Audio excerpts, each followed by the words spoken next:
Turning to the top headlines this hour. In Iran, the secretary of the Association of Meat Suppliers and Distributors reports that food prices are continuing to rise across the country.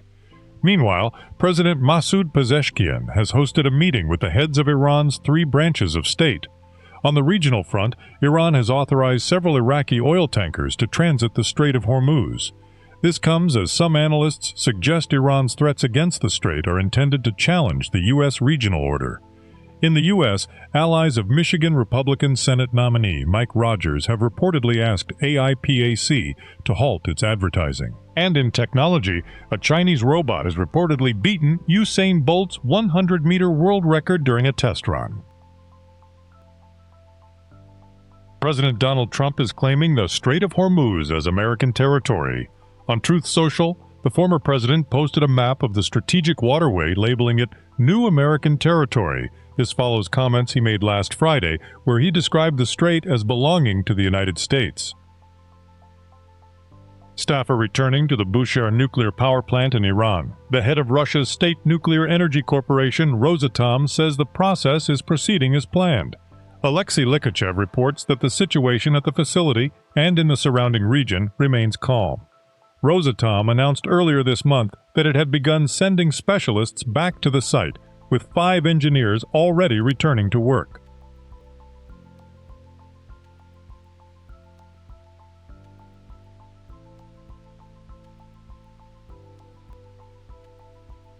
Three Arabic-language copies of Adolf Hitler's Mein Kampf were found for sale at a newly opened bookstore in London. The books were displayed at the Afak bookstore on Edgware Road. The discovery sparked immediate condemnation from Jewish organizations and a local Westminster councillor. The bookstore has since removed the books. In a statement, Afak said it rejects Nazi ideology, anti-Semitism, and all forms of hatred.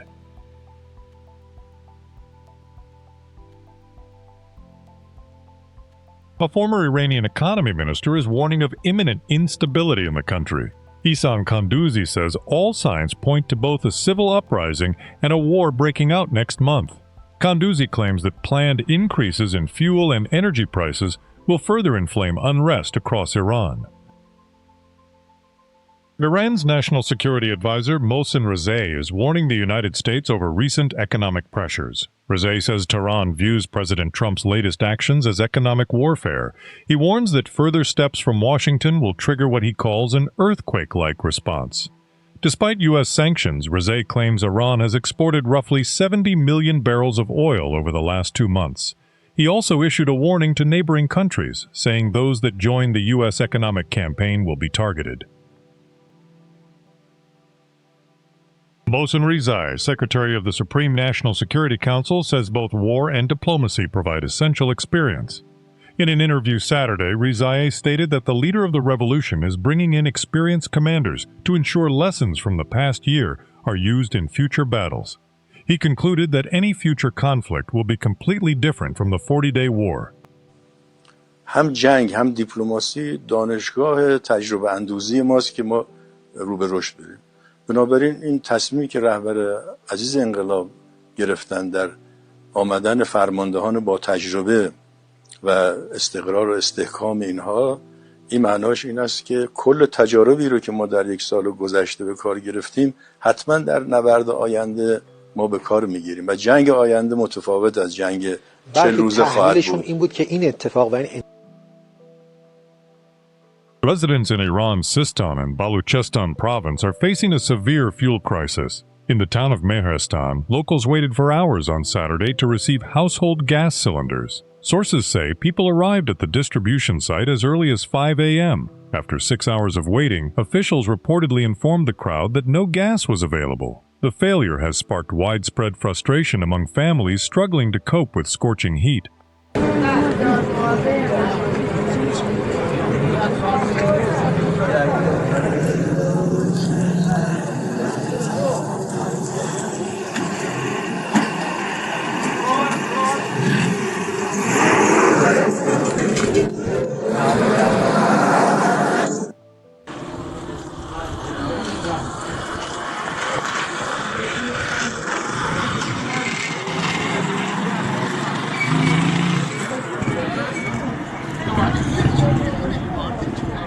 مردم صبح ساعت 5 که سرسپ کپسول شن ساعت 8 هنگه کپسول نیستیم.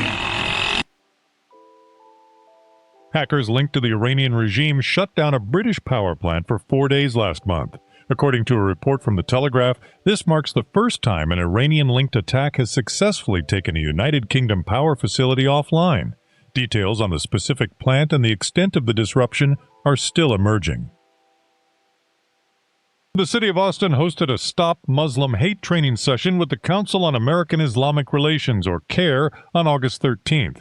The event comes despite Governor Greg Abbott designating CAIR as a foreign terrorist and transnational criminal organization in November 2025.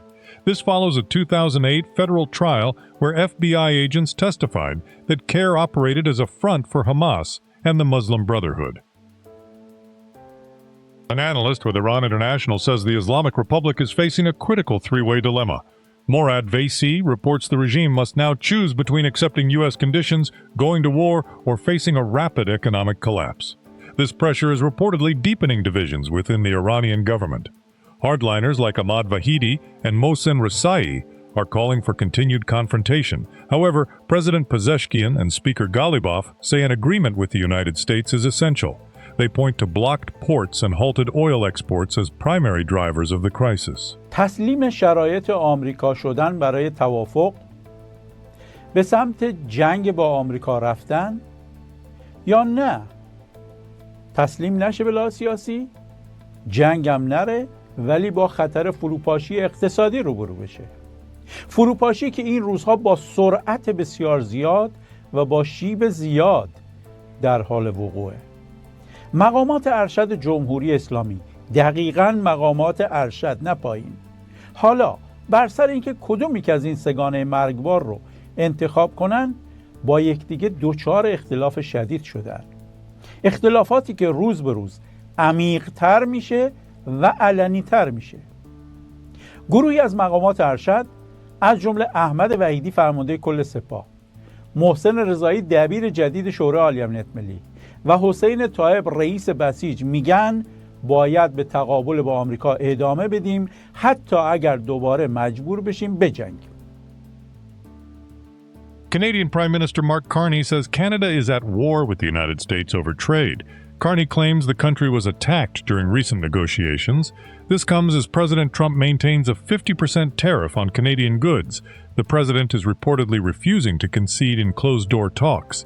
A deal must be reached to avoid the tariffs. Details on the specific terms of the negotiations have not been released.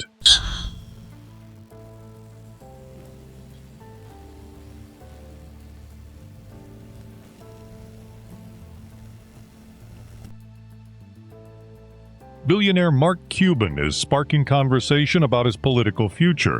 Cuban says that if he decides to run for president in 2028, he would do so as a Republican. This comes as the businessman recently endorsed Democrat James Tallarico for the Senate. Cuban has not officially announced a campaign for the presidency. Do you regret supporting former Vice President? I'm not going into my politics at all. Have you always been... A convicted murderer will not receive a new trial. Carmelo Anthony is facing 35 years in prison for the killing of Austin Metcalf. Prosecutors say Anthony acted with intent. During the case, evidence was presented that Anthony claimed he would lick the blood off the blade after stabbing a victim. The court has now officially denied the request for a retrial. A judge in Texas has now ruled that 19-year-old Carmelo Anthony will not get a new trial after he was convicted of stabbing 17-year-old Austin Metcalf to death back in June. Anthony was sentenced to 35 years in prison. Let's go now to Max Gordon for the latest developments. Max, this seems like big news. What do you have for us? Hey there. Well, the new judge in this case, retired District Judge Michael Chitty, had until Monday to make a ruling, but it is now being reported that he has ruled before that deadline, denying a retrial in this case. Now, this comes after the original judge in Anthony's murder trial was removed from proceedings. That judge, Judge John Roach, said after the trial during a TV interview that the jury, quote, got it right when they delivered a guilty verdict, and there were questions about his impartiality. guilty. Anthony, now 19, was convicted in June of stabbing and killing 17-year-old Austin Metcalf during an altercation at a high school track meet in Frisco, Texas. A Collin County jury sentenced Anthony to 35 years in prison. At the center of this new trial hearing is a verbal agreement between Anthony's original defense team and prosecutors to keep certain character evidence about both sides from the jury. Now, at the time the agreement was made to keep from further inflaming the case, which was already boiling over with racial tensions and death threats, but during this retrial hearing, that evidence was being discussed, and that included allegations that Metcalf had used racial slurs in the past and bullied black classmates, and it also included violent texts from Anthony, including one which read, "When I stab SB, I'm gonna lick their blood off the blade." So some disturbing stuff right now, right there. But again, Anthony's motion for a retrial also argued that Anthony's Sixth Amendment right to a public trial was violated because of courtroom restrictions. But again, the defense's arguments clearly not enough to sway the judge. The judge, it's being reported,